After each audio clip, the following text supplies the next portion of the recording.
to my channel CS Concepts. This video is part 2 of Python function, so let's get started. Let's see what is return statement.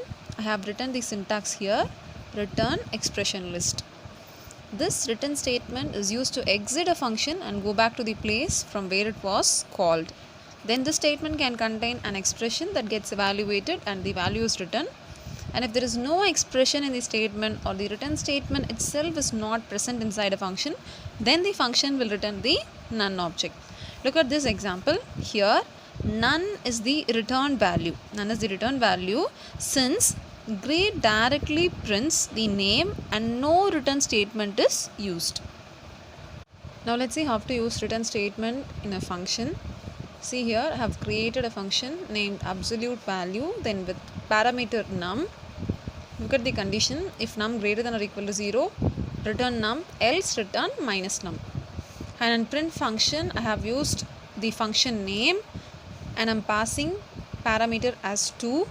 So it will pass to the function, then it checks the condition. So if num, the value is 2, right? So 2 greater than or equal to 0. Yes, 2 is greater than 0. So it returns num as the output first. You will have 2 here. Then I'm passing minus 4. See, it checks the condition here. Minus 4 is not greater than 0. So in else part we have minus num. Already we have minus 4. So you will get 4 as the output. So this is how you have to use return statement in a program. Let's know about scope and lifetime of variables. Scope of a variable is the portion of a program where the variable is recognized. Parameters and variables defined inside a function are not visible from outside the function, hence they have a local scope. The lifetime of variables inside a function is long as the function executes and they are destroyed once we return from the function. Hence a function does not remember the value of a variable from its previous calls. And let's see an example. Look at this example. Here we can see that the value of x is 20 initially. Even though function my function changed the value of x to 10, it did not affect the value outside the function. This is because the variable x inside the function is different, that is local to the function, from the one outside. Although they have the same names, they are two different variables with different scopes. On the other hand, variables outside of the function are visible from inside. They have a global scope. We can read these values from inside the function but cannot change them. In order to modify the value of variables outside the function, they must be declared as global variables using the keyword global. So when we run this program, we will get value inside function is 10 and value outside function is 20. Let's know about Python function arguments. Look at this example. I have created a function greet with 2 arguments, name, message. Then I have used the print function. Then I'm calling the function with Jenny. So Jenny is name and message is good morning. So you will have hello, then name is Jenny, Jenny, comma, message is good morning. So you will have hello Jenny, comma, good morning in the output screen. Here the function greet has 2 parameters, name, message. Since we have called this function with 2 arguments, it runs smoothly and we do not get any error.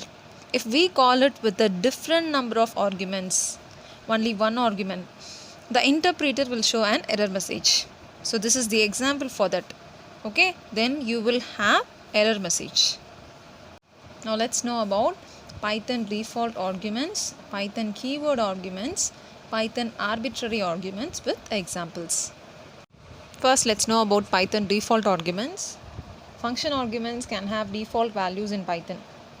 We can provide a default value to an argument by using the assignment operator equal to. So here message is the argument and good morning is the default value to this argument.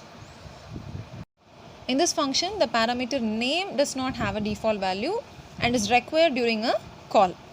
This parameter message has a default value, so it is optional during a call. If a value is provided, it will override this default value. Any number of arguments in a function can have a default value. Now let's see how this program runs.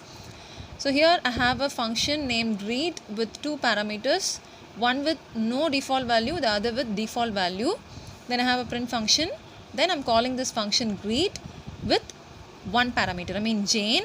So you will have hello, then for name you will have Jane, then comma, the message is good morning. It is a default value, right? So you will have good morning. Hello Jane, good morning. Then I'm calling the function again greet Jenny, comma, how do you do? So here I'm passing two parameters, okay? So this time you will not get good morning in the output screen. So you will have hello Jenny, how do you do? Now look at this example. Def greet message is equal to good morning, comma name. If we had defined the function header above like this, we would get an error as non-default argument follows default argument. This means non-default arguments cannot follow default arguments. So only default arguments can follow non-default arguments. Now let's know about Python keyword arguments. When we call a function with some values, these values get assigned to the arguments according to their position. Python allows function to be called using keyword arguments. When we call functions in this way, the order, position of the arguments can be changed. Now let's see an example. See here, first we have two keyword arguments. So the first one is name, then message.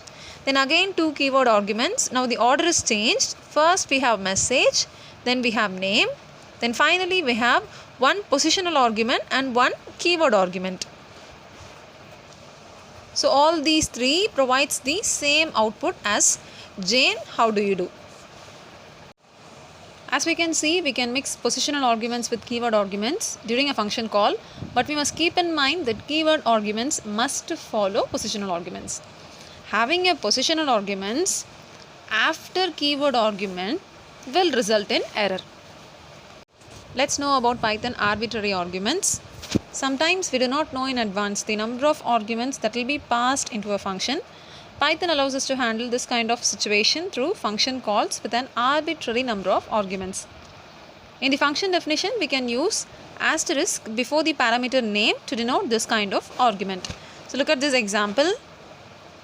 Here we have called the function with multiple arguments, Jane, Jenny, John, Smith.